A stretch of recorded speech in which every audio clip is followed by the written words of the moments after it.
So my very first song, though, my dad taught me. My dad, Herb Chapman, Chapman Music, still going in Paducah, Kentucky, where I grew up. My dad sat me down when I was 6 years old, and he taught me my very first song on the guitar. So just, if nothing else, you guys could say, maybe, well, okay, he's improved a little bit over the years. If nothing else, I'll give you this opportunity to see if you think. But this is a pretty great song because I just walked through a very cool building over here that had a bunch of memorabilia from one of the greatest artists of all time, Johnny Cash. So when I was 6 years old, this is the first song my dad taught me on the guitar.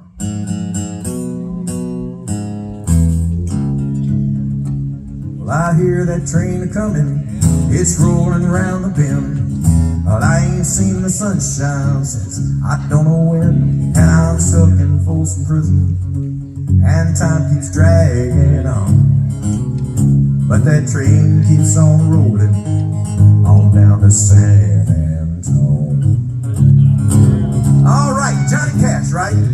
So I'm 6 years old in Paducah, Kentucky, sitting with my papa, Herb Chapman, learning a song about going to prison. So the fact that I stand here tonight to sing about Jesus is no small miracle, you understand. Because there's a lot of paths that my life could have taken, given that that's where it all started. And in case you're getting ready to pass judgment on my dad for teaching his 6-year-old son such a song, then hang on, because we didn't stop there. We learned verse 2. When I was just a young boy, my mama told me, son, always be a good boy, don't ever play with guns. But I shot a man in Reno just to watch him. Okay, we're gonna stop right there because it gets really dark. Some of y'all know where it's going. Anyway, so that's where it all began for me as a young lad. And but then when I was about 7 years old, about a year after that, my mom and dad and my older brother all had a life-changing encounter with Jesus. And then a few months after that is when my faith journey began. I began a relationship. It wasn't religion. Yeah, we went to church, but it was coming to understand that Jesus wanted to be a part of not just the Sunday morning, Sunday night, religious parts of life, but that he was inviting me into a relationship with himself. I understood just very little. I understand a little more now, but there's still so much to this amazing mystery, right?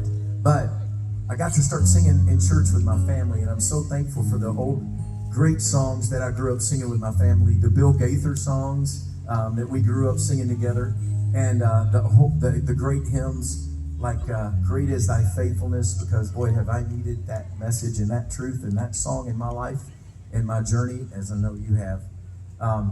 Several years ago, on my very first album in 1987, I wrote this song.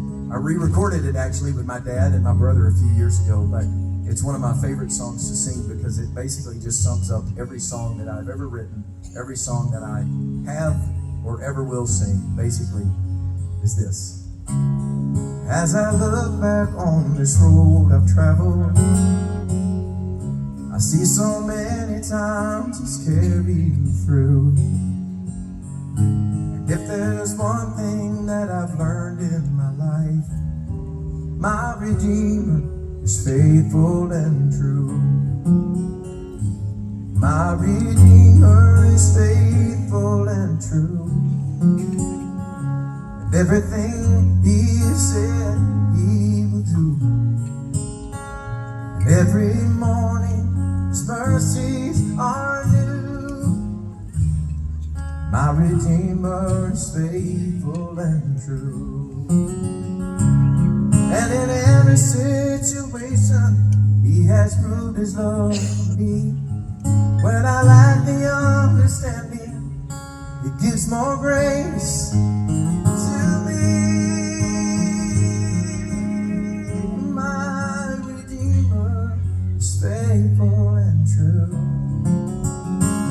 And everything he said he will do. Every morning his mercies are new.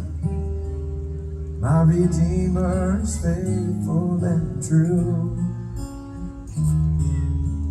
Jesus is faithful and true.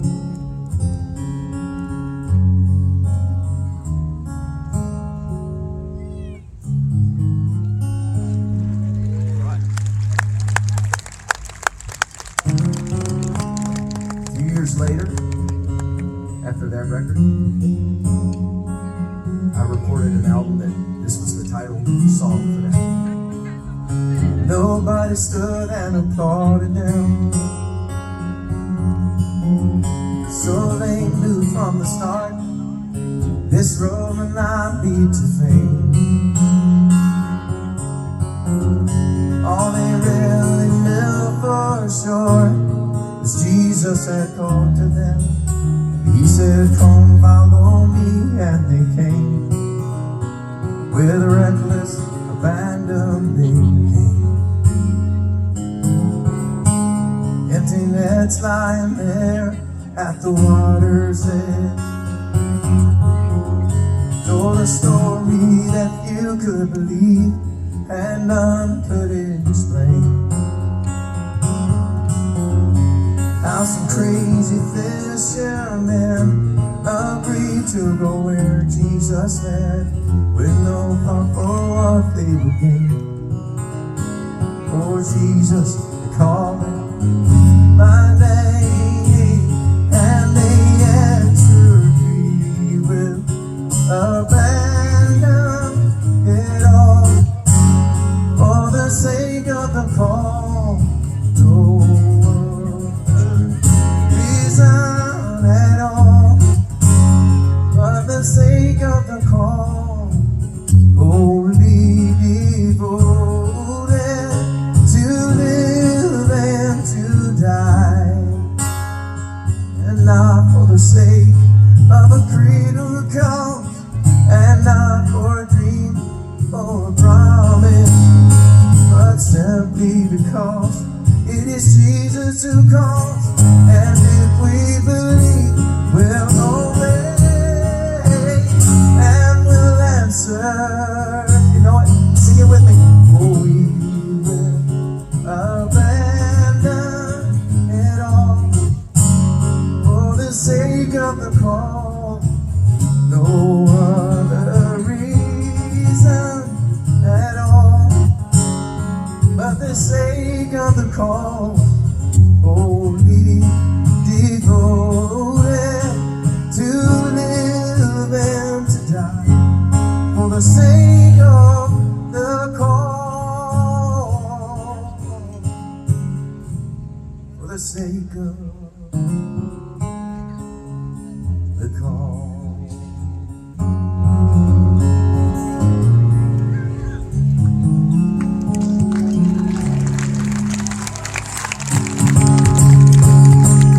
Years after that,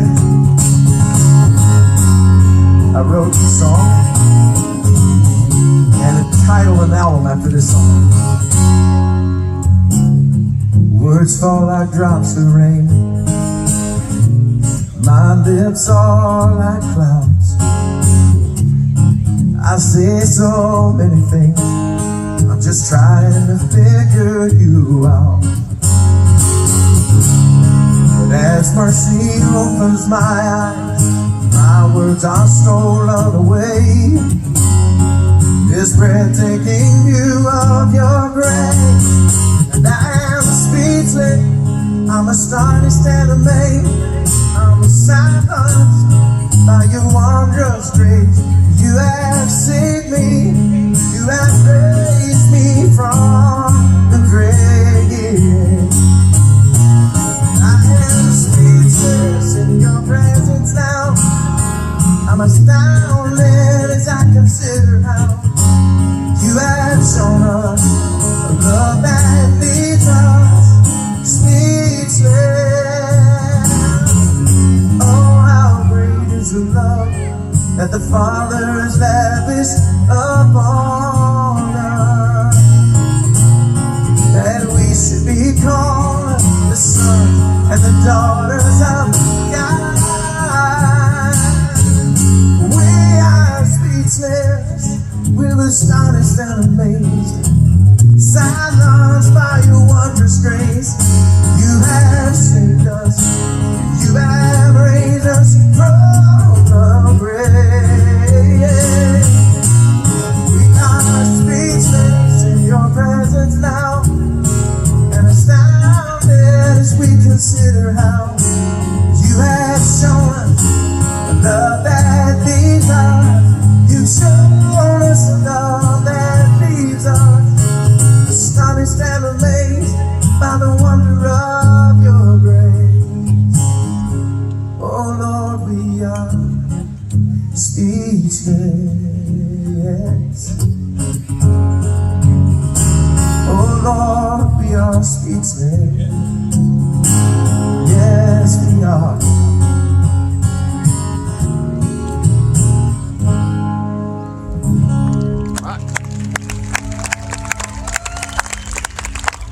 Thank you very much, and then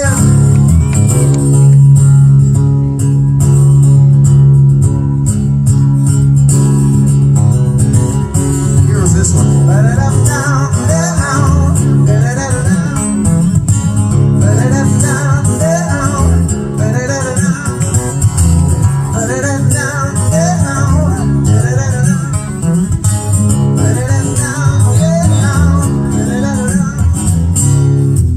On the bank of the Tennessee River, in a small Kentucky town, I drew my first breath one cold November morning, and before my feet even touched the ground, with the doctors and the nurses gathered around, I start the day. I start the dance. A little boy full of wide-eyed wonder, footloose and fancy free. But it would happen as it done for every dancer that I stumbled on, truth I couldn't see. And finally on and leave inside me, I say